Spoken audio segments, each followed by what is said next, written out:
बिस्मिल्लाहिर्रहमानिर्रहीम। Welcome to my channel education unit. आज का हमारा मौजू है गोहरे नायाब।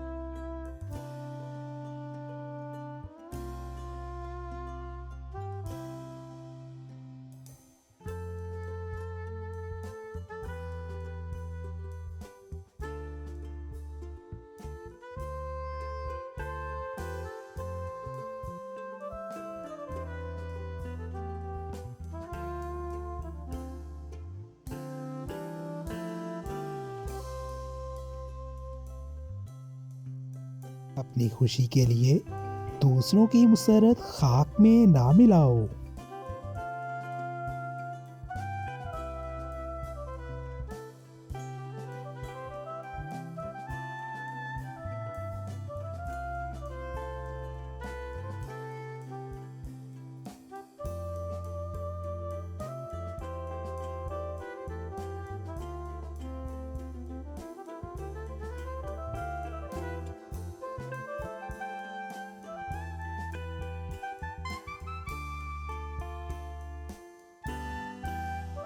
अगर तुम नीचे वाले पर जुल्म कर रहे हो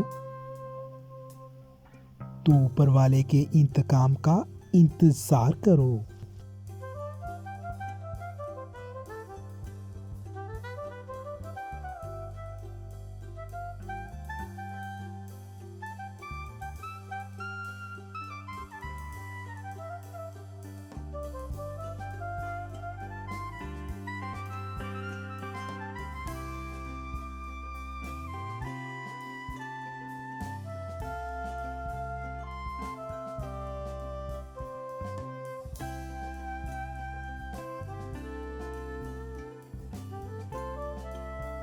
दिल एक आईना है जिसमें अगर मैल ना हो तो खुदा भी नजर आता है।